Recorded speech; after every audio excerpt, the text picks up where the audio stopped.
The city of Elira shone with tall towers that touched the clouds. Bright lights danced across the sky as ships moved in smooth lines, carrying merchants, soldiers, and nobles. For the alien citizens who lived there, the city was a place of wealth and order. Every street was filled with markets, with traders shouting and people walking fast. But in the middle of all this glory, there was a shadow no one wished to see. On one corner of the great market, near broken stones and a wall covered in dust, sat a beggar. She was small, her body covered with an old gray cloak. Her face was hidden under a hood and her hands shook as she held a cracked cup. People walked past her without a glance. To them, she was nothing, just another weak soul who had no place in the Golden City. The beggar sat still, but her eyes were sharp. She watched the rich aliens move by, their clothes shining with gems. She noticed their cold stares, their proud steps, their laughter that carried no warmth. No one stopped for her. No one spoke to her. She looked like a piece of dirt lying on the ground, but inside she was not what she seemed. Behind the hood, her skin glowed faintly with a silver shade, skin that belonged to the oldest and most powerful bloodline of Elira. She was not truly poor. She was not truly lost. She was an heiress, the daughter of a ruler, and yet here she sat, hiding among the lowest of the low. The day was hot and the air was filled with dust. The beggar's lips were dry. She had not eaten for days. Still, she did not beg loudly. She only kept the cracked cup in her hand, waiting. She whispered to herself, words so soft that no one could hear. They must not find me. Not yet. Then came a sound different from the proud steps of aliens. A man walked slowly down the street, his boots worn, his clothes simple. His face was tired, but his eyes held a kind light. He was a human, one of the few living in this alien world. Most aliens looked down on humans, calling them weak, simple, or unworthy. And in truth, this man had little. He worked with his hands, carrying goods, cleaning halls, doing whatever task he could find. His life was hard, but he was not bitter. When his eyes fell on the beggar, he stopped. Others had ignored her. Some even turned their faces away as if she did not exist. But the human paused. He looked closer.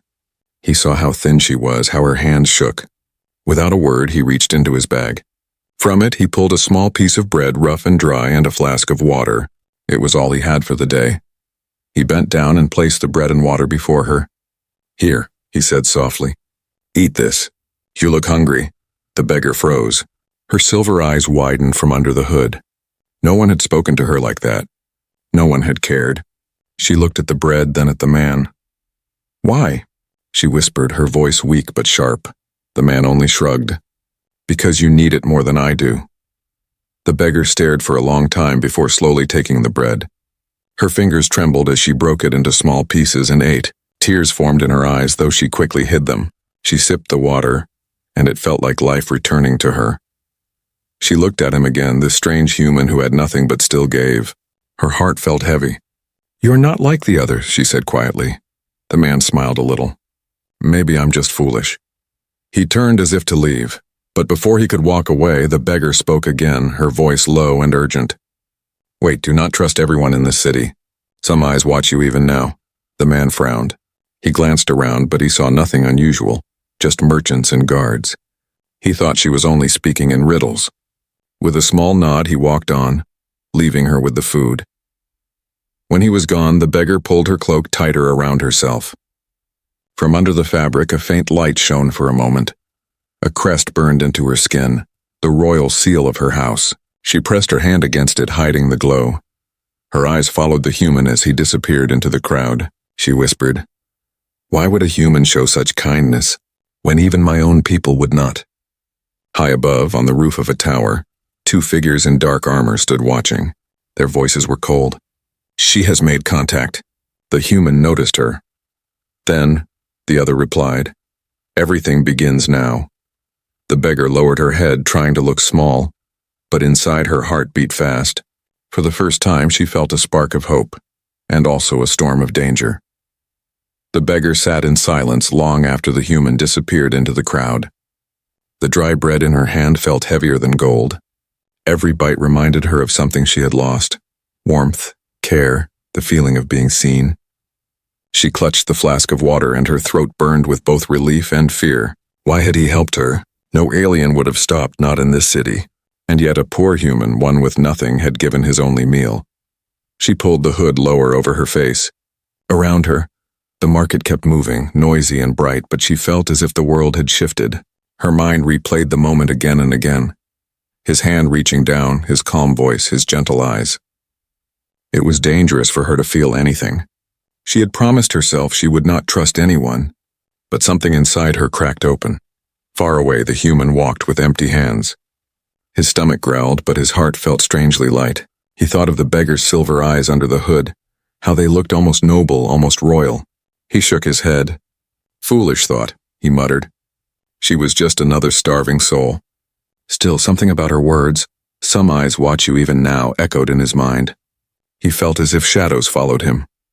That night, the human returned to his small room on the edge of the workers' district. The walls were cracked, the bed was thin, and the air smelled of dust. He lit a small lamp and sat down. He tried to eat nothing, for he had nothing left. Yet his thoughts did not rest. He remembered her trembling hands, her whisper, her strange warning. Why would a beggar speak like that? Why would she know of hidden eyes? He did not know that outside, two dark figures stood on a roof watching his every move. The next morning, the human returned to the market, not to buy but to work.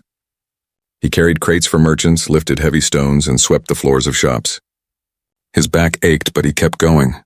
In the corner of his eye, he noticed the beggar again. She was in the same spot, still hidden under her cloak. Most people still ignored her, stepping around her as if she was nothing. When the day ended, he had a few coins in his hand. He looked at them and sighed. He could buy a small meal, or he could buy nothing and save for tomorrow. But as he walked past the beggar, he stopped again. She had not moved. Her hands were even thinner, her body weaker. Something inside him refused to let her fade away. He walked to a stall, bought a simple meal of bread and stew, and carried it to her. He placed it before her without a word. This time the beggar raised her head higher. Her hood slipped slightly, and the human saw a glimpse of silver skin glowing faintly under the fading sun. His eyes widened, but she quickly pulled the hood down. "You should not look too closely," she whispered. "Why not?" he asked, lowering his voice. "Because those who look too closely do not live long." Her words were heavy, filled with warning, yet she reached out and took the food. She ate slowly, each bite with quiet gratitude. The human sat on the ground near her, something he never thought he would do. People stared at him strangely, wondering why a man would sit beside a beggar, but he did not care. "You speak as if you are hunted," he said softly. The beggar looked at him for a long time.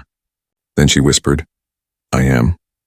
A cold wind passed between them, though the night was still. The human wanted to ask more, but before he could, she leaned closer and said, "You must be careful. By helping me, you have already stepped into danger." He frowned. "Danger? I am just a worker. No one cares about me." Her silver eyes glowed faintly under the hood. "That is why you are safe for now. But you gave me bread.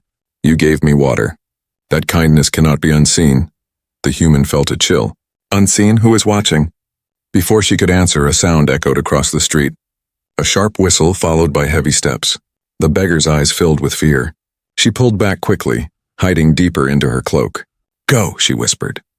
"Do not stay near me," but the human stood. He looked around. At the far end of the street, soldiers in dark armor marched. Their helmets covered their faces, but their presence froze the air. The crowd moved aside as they passed, whispering in fear. The beggar lowered her head, trying to vanish. The human felt his heart pound. Were they looking for her? Why did they bring such terror with them? The soldiers walked past without stopping, yet one of them turned his head. For a brief second, the human felt their gaze pierce him. Then they moved on. The beggar exhaled slowly, her hands trembling. "Do you see?" she whispered. "Kindness is never simple. It always has a price." The human looked at her, his mind full of questions. But one thing was certain. This beggar was not what she seemed. His small act of kindness had opened a door he could not close. And behind that door lay secrets, danger, and a fate far larger than his own. The city of Elira glittered under the rising moons, but not every light was safe. High above the crowded markets and glowing towers, shadows moved. Two figures in dark armor stood on the roof of a silent building, their eyes hidden behind black glass. They did not speak loudly. Their voices were low, carried only by the wind. "She has shown herself," one of them muttered. The human gave her food. That was the first mistake. The other tilted his head, or perhaps the beginning of everything. Below them, the beggar still sat, her cloak wrapped tight around her, her silver eyes fixed on the ground. The human had left, but the soldier's footsteps still echoed in her memory. She could not forget the way they searched the streets, the way their gaze nearly found her. She pressed her hand against her cloak where the hidden crest burned faintly. She whispered to herself, "I cannot run forever." But she was not as hidden as she believed. The watchers marked her every movement, noting the way she ate, the way she glanced at the crowd, even the way her shoulders trembled when soldiers passed. One of them spoke again. "If she reveals her face even once, the city will know, and then blood will flood these streets." Meanwhile, the human worked late into the night. He carried water jugs for a tavern, cleaned the dusty floor, and finally walked back to his small room. But even as he lay on the thin bed, he could not sleep. Every time he closed his eyes, he saw her face. The silver glow, the warning in her voice, the trembling hands clutching bread. Who was she? Why would soldiers march so heavily as if hunting ghosts? And why would she, a beggar, speak like someone who knew secrets of war? The next day, he returned to the market again. He told himself it was only for work, but his eyes searched for her before anything else. And there she was in the same corner, looking weaker than before. Yet when he brought her more food, she shook her head. "You should not keep doing this," she whispered. He frowned. "Why not? You need it." "You do not understand," she said, her silver eyes meeting his for a brief moment. "They are watching. Every act of kindness you show me paints a mark on your back. They will not forget you." The human laughed softly, though unease grew in his chest. "No one remembers me. I am just another poor worker." But even as he said the words, he noticed something strange. In the distance, near the crowd, a figure stood too still. Unlike the busy traders, unlike the rushing guards, this one did not move. It only watched. When he turned his head, it vanished into the alley. The beggar saw it too. Her hands tightened on the cup. "It begins," she whispered. That evening, when the market grew quiet and the lights dimmed, the beggar finally rose from her corner. She walked slowly, her steps shaky through narrow alleys. She believed no one followed her, but she was wrong. The human had seen her leave. Something inside him would not let her walk into the night alone. He followed at a distance, careful to make no sound. The streets grew darker, the air colder. She moved toward the ruins at the city's edge, broken stones, abandoned houses where no one lived anymore. Inside one ruined hall, she sank to the floor. She pulled down her hood for the first time.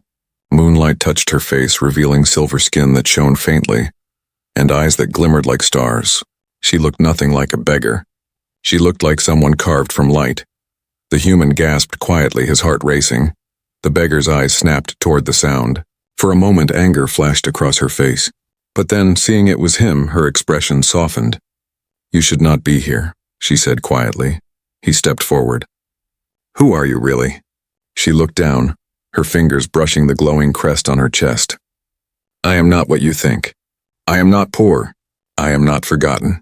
I am the blood of a house that rules worlds." The human froze. The weight of her words struck him like thunder. She continued, her voice heavy with sorrow. "I ran because they want me dead. The traitors inside my own palace betrayed my family. If I return, they will kill me. If I hide, the city suffers.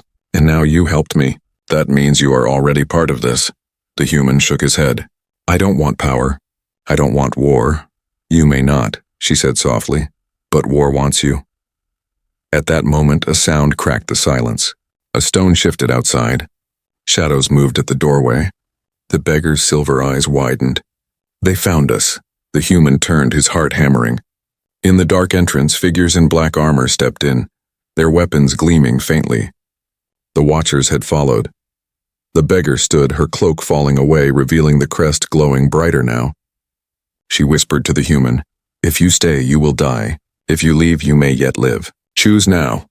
The human clenched his fist. For the first time in his life, he felt the weight of destiny pressing on him. He looked at her, then at the soldiers, and realized his kindness had brought him to a place he could never escape.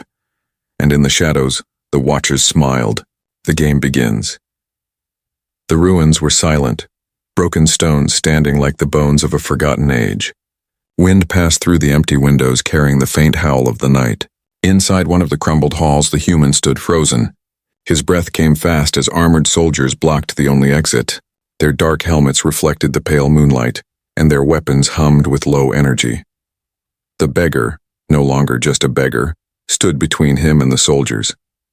Her hood had fallen away, revealing the silver glow of her skin and the faint light of the crest across her chest. For the first time, the human saw her fully, not as a beggar but as something untouchable, someone greater than the city itself. One of the soldiers raised a hand. His voice came through the helmet, cold and sharp. "Heiress, you should not be here." The words struck the human like thunder. "Heiress." He looked at her again, stunned. She said nothing, only lifted her chin. "You have no place among the dirt," the soldier continued. "Your line is broken. Your house is gone. Come with us and your death will be quick." The human's heart pounded. He wanted to run. He wanted to escape the trap, but his feet would not move. He looked at her, waiting for her to break, to fall to the ground. Instead, she stood tall, her voice calm. "My house is not broken, not yet. As long as I breathe, the line still stands." The soldiers stepped forward. Weapons hissed to life. The human whispered, "We can't fight them." The heiress turned her silver eyes toward him. For the first time, her expression softened, not as a princess or ruler, but as a girl who remembered the taste of bread and water. "You should have left," she whispered. "But now you are part of this." Before the soldiers could strike, she lifted her hand. Light burst from her palm, pure and blinding. The crest across her chest flared, filling the ruins with white fire. The human shielded his eyes as the soldiers staggered back, their armor sparking under the force of the glow. "Run!" she shouted. The human didn't think. He grabbed her arm, and together they fled through a broken archway.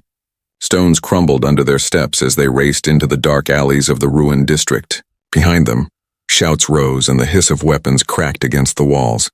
They did not stop until they reached a collapsed tower at the city's edge. Both of them fell to the ground, gasping for air. For a long moment, silence filled the air except for their breathing. The human finally spoke, his voice shaking. "Who are you really? Tell me everything." She closed her eyes, her face pale under the moonlight. "My name is Solara," she said softly. "Daughter of the High House Vera. My father ruled Elira and the systems around it. But he is gone. My family is betrayed. My home burned. They hunt me because I am the last heir." The human's chest tightened. He could hardly believe it. The beggar he had given bread was not just a beggar. She was the lost heiress of an empire. He looked at her again, but this time not with pity. He saw strength under her fragile face, fire hidden beneath weakness. "Why hide here?" he asked. "Why not call for help?" Her silver eyes glimmered with sorrow. "Because there is no one left I can trust. Every guard, every advisor, every ally may already belong to the traitors. If I reveal myself, I die. If I run, they chase me. If I fight, the city burns." Her voice broke for a moment, but then grew steady. "And yet, a human gave me food when no one else did. That is why I spoke to you. That is why I cannot push you away. You showed me kindness, and in this world, kindness may be the strongest power left." The human looked down, his hands shaking. He was no warrior, no hero. He was only a worker, a man who swept floors and carried crates. And yet here he was, sitting beside a princess hunted by shadows. "You should find someone else," he said quietly. "I can't protect you. I don't even know how to fight." Solara smiled faintly. "Then you will learn. Or perhaps you will teach me what I do not know." He frowned. "Teach you?" "Yes," she whispered. "I was born in a palace. I never knew hunger until now. I never knew the taste of bread given freely. My people taught me power, wealth, and duty. But you—" her eyes softened. "You taught me kindness." Her words struck deeper than any weapon. The human felt his chest grow heavy, not with fear, but with something he could not name. He looked away, his jaw tight. Before he could answer, a distant horn echoed through the city. Lights flared in the distance, soldiers searching again. Solara pulled her cloak tight, hiding the crest. "They will never stop," she said. "Not until I am dead." The human stood slowly, his body trembling but his eyes steady. "Then I won't let them find you." She stared at him, surprised. "Why, you owe me nothing." He thought of her trembling hands holding bread, her warning voice in the market, her glowing crest in the ruins. He thought of how everyone else had ignored her, and only he had stopped. "Because no one deserves to be left alone," he said simply. For a long moment, Solara said nothing. Then she nodded, her eyes shining with something more than sorrow. For the first time, she allowed herself a small, true smile. The ruins stood silent around them, but in that silence a fragile bond had been forged, a beggar revealed as an heiress and a poor human who chose to stand beside her.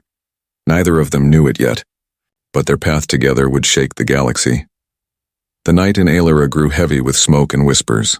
Far across the city, soldiers searched the streets with burning torches, their armor clanging like thunder. The traitors had spread their net wide. Every shadow was watched, every alley guarded.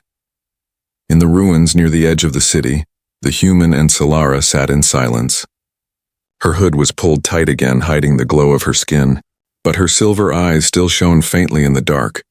The human felt the weight of her words pressing on him. Heiress, betrayal, death. And now, she looked at him as if his choice mattered.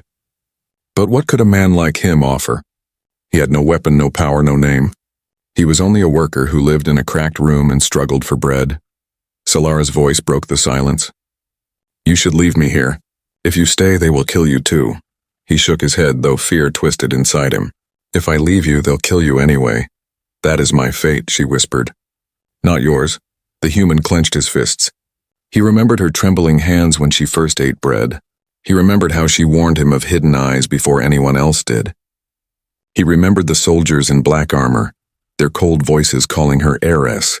No matter how he tried to push it away, he could not. He looked at her and asked the question that burned in his chest. Why me? Why trust a human? Her silver eyes softened. Because when no one else saw me, you did. When I was nothing, you treated me as if I mattered. Do you not see? That kindness is rare in this galaxy. It may be the only thing that can save it. The human's chest grew tight. He wanted to argue, to deny it, but her voice carried a strange truth. He had nothing. Yet that nothing had given her more hope than all the riches of her lost palace. Suddenly, the sound of boots echoed nearby. Both of them froze. A patrol of soldiers marched through the ruins, their torches throwing long shadows across the broken walls. Solara gripped his arm, her voice low. If they see us together, they will take you too. The human's heart pounded. He had to choose now. He could slip away, vanish into the night, and save his own life. Or he could stand beside her and be hunted with her. The soldiers' voices drew closer. One of them called, "Search every corner." "The heiress cannot hide forever," Solara whispered again, desperate this time. "Go, please, do not waste your life for me." But the human stood. His legs shook, but he did not move away. He looked down at her and his voice was firm. "If I walk away now, I'll carry that weight forever. If they kill you, your blood will be on my hands. I cannot do that," her eyes widened. "You do not understand. This is bigger than you." "Then let it be bigger than me," he said. "I made my choice." The torch's glow spilled into the ruins. The soldiers stepped closer, weapons ready. Solara rose to her feet, pulling back her hood. Her crest glowed faintly like a star breaking through the night. The soldiers froze, their helmets turning toward her. "There she is," one shouted. The human moved instinctively, stepping in front of her. He had no blade, no shield, only his body. But he spread his arms wide, blocking her from their view. The soldiers laughed, a cruel metallic sound. "A human? You dare to protect her?" The human's voice shook but did not break. "You will have to go through me first." The soldiers raised their weapons, energy humming in the air. Solara's eyes filled with fear, not for herself but for him. She touched his shoulder, whispering, "You are a fool, but a brave fool." In that moment, light flared from her crest again, brighter than before. The soldiers staggered back, shielding their eyes. The ruins shook as stones cracked under the force of the glow. Solara grabbed the human's hand. "Run." Together they fled into the dark, the soldiers chasing behind. The night became a storm of footsteps, shouts, and fire. When they finally broke free into the outer streets, Solara pulled him into the shadow of a broken wall. Her breath came fast, her body trembling, but her grip on his hand did not loosen. "You had a chance to leave," she said, her voice full of both anger and wonder. "Why didn't you?" The human looked at her, his chest heaving. "Because sometimes the right choice is the hardest one, and I could not walk away from you." Solara stared at him for a long moment, her silver eyes shimmering with emotion she could not hide. At last she whispered, "Then perhaps you are not as powerless as you think." Above them, the night sky burned with distant fire. The city was changing, tearing itself apart as traitors rose to power. But in the ruins, a poor human and a hunted heiress had chosen their path together. It was a path full of danger, a path that would lead them into the heart of betrayal and war, but it was also the only path left, and so the human's choice was made. A choice that would bind his fate to hers and change the galaxy forever. The city of Alira was no longer calm. By the time the first sun rose, smoke curled into the sky. Distant horns blared and voices carried through the streets like thunder. The traitors had made their move. From every corner, soldiers in black armor marched. They tore down banners of the old high house and raised their own. They shouted that the ruling line was finished, that a new order had begun. Fear spread quickly and people shut their doors. The once bright streets turned into paths of silence. The human and Solara hid inside a broken warehouse near the edge of the city. Dust floated in the air, and rats moved along the floorboards. They sat against the wall, both exhausted from the night's chase. The human's chest still ached from running, but his mind was sharper than ever. Solara looked out through a crack in the wall. Her face was pale, her silver eyes reflecting the fire outside. "It has begun," she whispered. "They have taken the city." The human frowned. "Taken? How can traitors rise so fast?" She closed her eyes, sorrow heavy in her voice. "Because they were already inside, advisors, generals, even guards. They waited until my father was gone. Now they say the heiress is dead and the people, they believe it." The human felt a chill. "Dead? But you're still here. They don't care," she said bitterly. "To them I am already gone. And if they find me, they will make it true." Suddenly a loud crash shook the street outside. The human moved to the crack and saw flames rising from a nearby tower. Soldiers dragged civilians out, accusing them of treason. The people cried, but no one dared to fight back. The human's fists clenched. "How can they do this?" he muttered. "How can they burn their own city?" "Power blinds," Solara said softly. "And betrayal feeds it." The human looked at her. "Then what do we do? Keep running forever?" She turned to him, her silver eyes sharp despite her weakness. "No, if I run, the galaxy loses. If I fall, darkness wins. But if I rise, even for a moment, maybe hope returns." Her words filled the human with both fear and fire. He had never been more aware of how small he was. Yet somehow he believed her. Before he could answer, footsteps thundered outside. The warehouse doors burst open. Soldiers in black armor stormed in, their blades glowing faintly. "Found you," one sneered. Solara rose to her feet, pulling back her hood. The crest on her chest blazed with sudden light. The soldiers stumbled, but more came forward. Energy bolts cracked through the air, striking walls and splintering wood. The human ducked low, pulling Solara with him. "This way," he shouted. They ran toward the back, leaping over broken crates. A blast struck near them, throwing the human hard against the wall. Pain shot through his body. He gasped, but before he could fall, Solara caught him. Her strength surprised him, her arm steady around his shoulder. "I thought you were the weak one," he muttered through gritted teeth. Her lips curved into a faint, fierce smile. "I am weak in many things, but not tonight." She raised her hand and the crest shone brighter. Light exploded across the warehouse, slamming into the soldiers. They cried out, their armor sparking as they collapsed to the floor. The human's eyes widened. He had known she was powerful, but seeing it with his own eyes was different. Her body looked fragile, yet the energy inside her was like a storm. But the effort cost her. She fell to her knees, gasping for breath. The human rushed to her side, lifting her up. "Not yet," she whispered, her voice shaking. "I cannot let it end here." He looked at her, fear and awe mixed in his eyes. "Then lean on me. I'll get us out." Together they stumbled out the back door, moving through alleys filled with smoke. All around them the city burned. People ran in fear, soldiers shouted orders, and traitors claimed victory. At one point, a group of soldiers blocked their path. The human stepped in front, heart hammering, ready to face death. But before the soldiers could strike, Solara lifted her crest again. The glow forced them back, giving the pair just enough time to slip away. By the time they reached a quiet corner near the river, both of them were trembling. Solara leaned against the wall, sweat running down her silver skin. The human knelt beside her. "You saved me. You saved us both." Her eyes softened as she looked at him. "And you stood for me even without power. That is the greater strength." The human shook his head. "I only did what I had to." "No," she whispered, her hand trembling as it brushed his arm. "You did what no one else would, and that is why I trust you." Above them, the sky glowed with fire. The city was in chaos. The traitors shouted their victory, believing the heiress was gone. But in the shadows she still lived, and beside her stood a human who had nothing yet gave everything. In that burning night, betrayal had torn the city apart. But from that same fire, something new was rising, something no soldier, no traitor, no empire could have expected.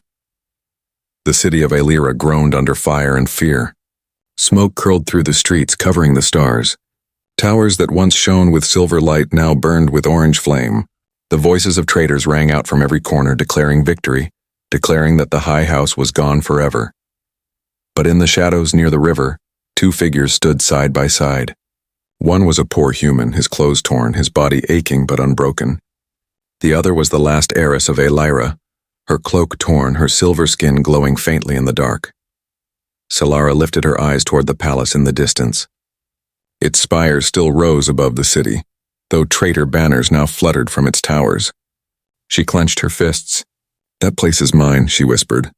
"It is my blood, my duty, and I will not let them keep it." The human looked at her, worry heavy in his eyes. "You can't face them alone. There are too many." Her silver eyes softened. "I am not alone," she said quietly. She glanced at him. "You showed me that." Before the human could answer, shouts rose nearby. A group of citizens rushed into the alley, men and women bruised and fearful. They froze when they saw Solara, their eyes widening at the glow of her skin. "It's her," one whispered. "The heiress lives," another shook his head. "No, they said she was dead." Solara stepped forward, pulling her hood down so all could see. Her voice rang clear, strong, despite the weariness in her body. "They lied. I live. And as long as I live, Heiress still belongs to its people, not to traitors." The crowd gasped. Some dropped to their knees. Others whispered prayers. For the first time since the fires began, hope flickered in their eyes. The human watched in silence, his chest tight. He had seen her as a beggar, broken and starving. Now in the same streets she stood tall, her presence commanding like a flame in the darkness. One of the citizens asked, trembling, "What do we do, my lady?" Solara's gaze turned toward the palace again. "You stand with me. You fight for what is yours. Tonight the traitors claim victory, but tomorrow we will show them the truth." Word spread faster than the soldiers could march. Through alleys and ruins, whispers carried like fire. "The heiress lives. She has returned."